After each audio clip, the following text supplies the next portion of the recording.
Hi, I am making this video for all the parents of LGBTQ kids and people who love them, people who live in a community, and people who care about LGBTQ kids and their well being and their families' well being. Um, I'm also making it because I'm coming up in a few weeks on the 8th anniversary of finding my daughter unalived. Um, and I know and I've been feeling for the past at least many months what remembering it was like physically flashing back to what I was feeling 8 years ago when Lily was alive and what I was watching and everything I was doing and knowing that more than that all LGBTQ kids and families feel under threat right now, especially trans kids. And um, while Lily wasn't trans, she was dating someone who was, and she cared very much about friends who were, and she herself identified as lesbian, but she wasn't certain where she was on that spectrum. But she, what I experienced with her is what many other families are experiencing now. And so this is just sharing that, but also after 8 years with this and studying this and talking with people, what my recommendations are for you right now. Um, so 8 years ago and right now, many of these families, most of these families, are feeling under threat and unsafe and in danger, and they are. They are on the national level. This conversation that's been going on and the way the person that got elected and the people who are part of his agenda, this national dialogue that they're trying to force down our throats and trying to rob you of your rights and your child of their rights. That this the same things. Um, they're watching their child, the hope and vitality of their child be sucked away because of this national conversation, because kids are paying attention. And one of Lily's favorite things was the Trevor Noah at the Daily Show, the episode about transgender bathroom use and those rights, their rights to use the bathroom that they identify with, that they feel in their body. And it was so good and so human that it lifted her, right? But unfortunately, as with so many kids now, there's so many things that they're seeing and experiencing that are the opposite of that. Um, they're seeing this behavior and this ideology play out in a daily way in their schools and with their peers, as well as in their community. Kids overhear people talking in the shopping at the when you go shopping. They overhear people. They listen um, way more than it seems, and they're hearing that and they're experiencing it. And so they're also experiencing this emboldenedness that happened after he was elected the first time. It emboldens the small hearted and the small minded that they are somehow righteous or right in their hate or whatever you need to call it. Their kids are facing every day these microaggressions to outright direct bullying from their peers. And when teachers, it happens in front of them or near them when it's clear they heard and they do nothing. And that's what they're experiencing. Teachers doing nothing because they agree with the kid who's bullying them. It tells the kids that teacher may as well have said it, right? That makes them feel unsafe. And when you have many teachers that do that or school staff that do that, that really sends a further message of lack of safety.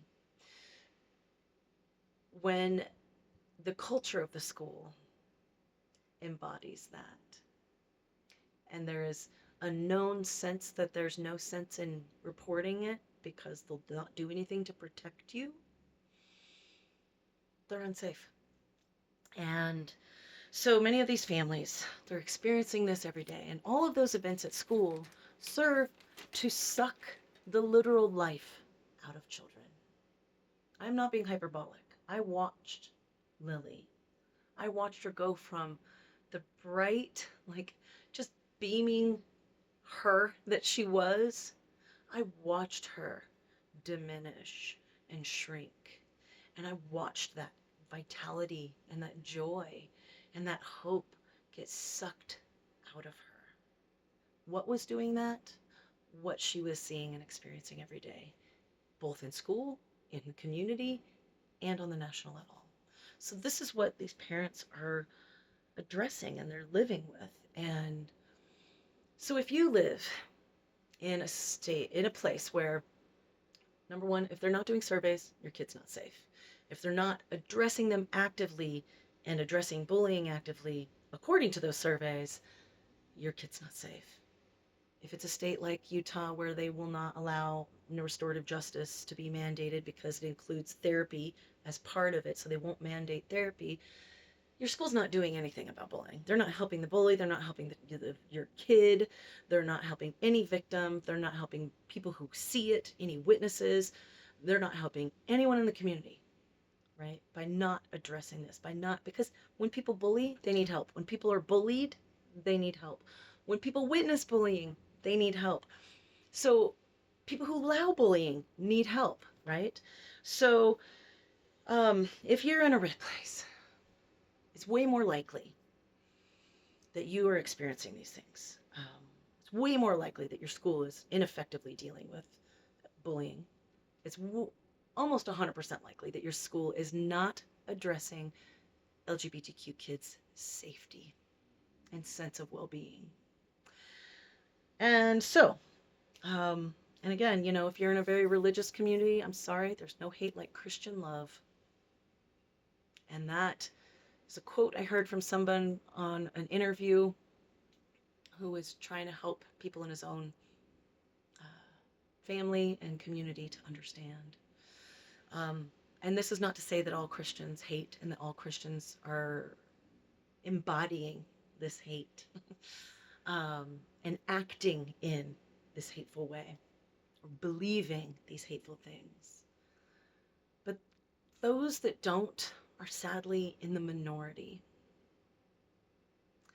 And so if you live in a red place, I'm not saying good country folk aren't good country folk, but it kind of feels that way. And I would say it's not worth banking on. It's not worth betting your child's life. My strongest recommendation is to leave. Use whatever resources you can muster, sell what you can, get your kid to a safe place. It is the most important thing. You don't have time to wait for your school. You can check the 6 necessary components. And if your kid is up for the fight and you're up for the fight, go for it. Push for those things. Push for better treatment in schools. Push for safety and protection of LGBTQ kids. However, many don't.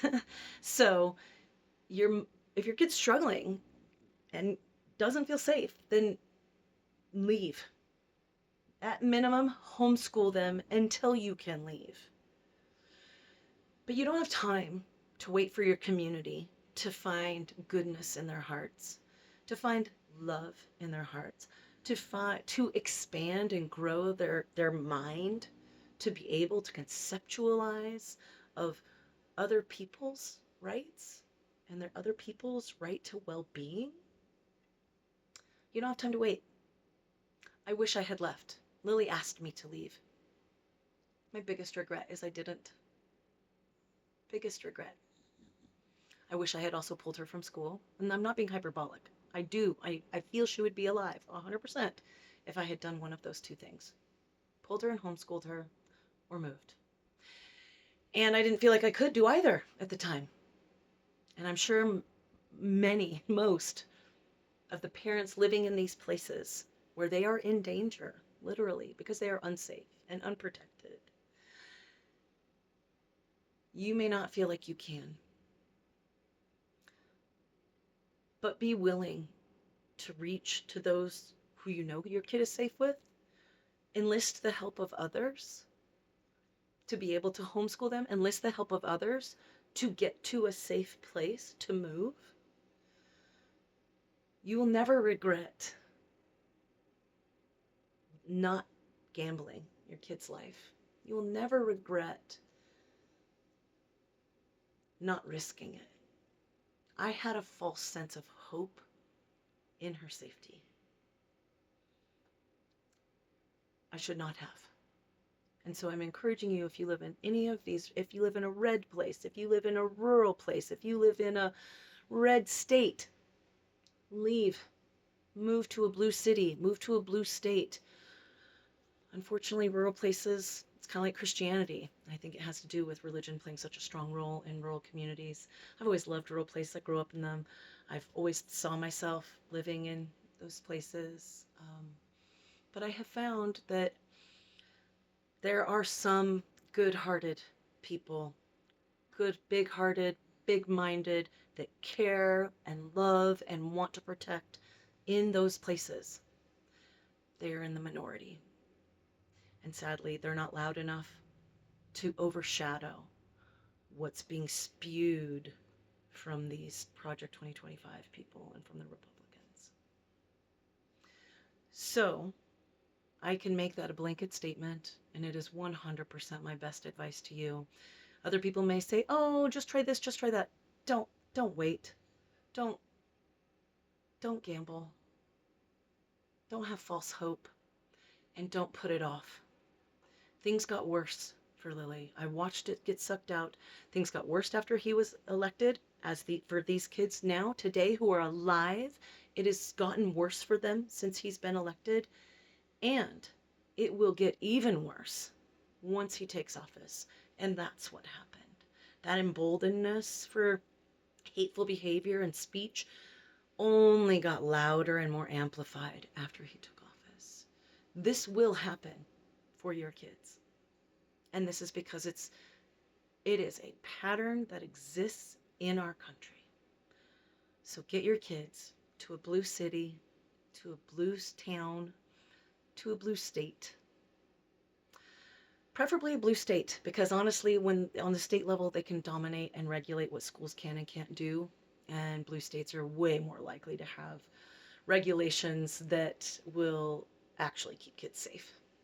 You have significantly 10,000-fold higher chance of keeping your kid alive if you move to a blue state.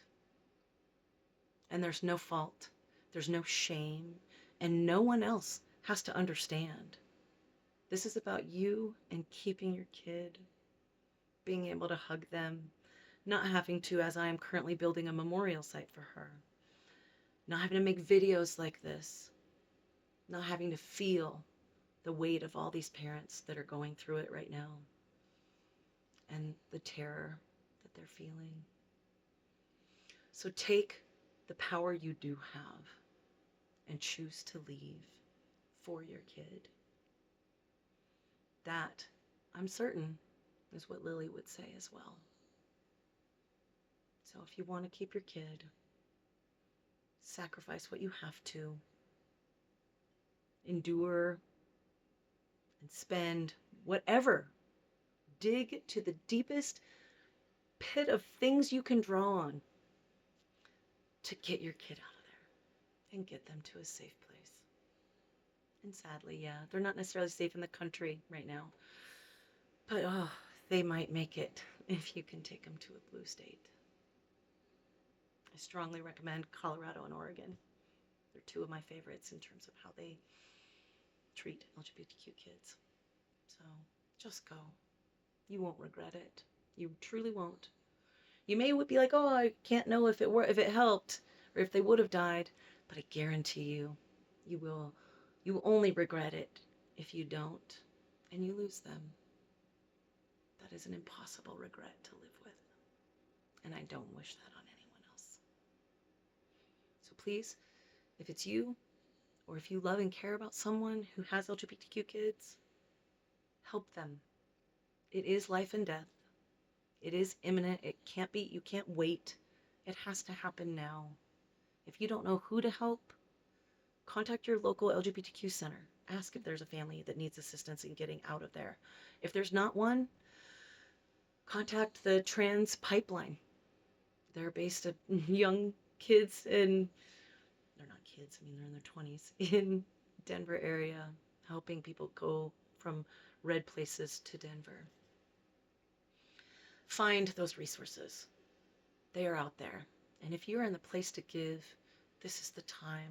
If you really want that suicide rate to go down, the unalived rate to go down for kids and for LGBTQ people in general, just go. You won't regret it because you will have them.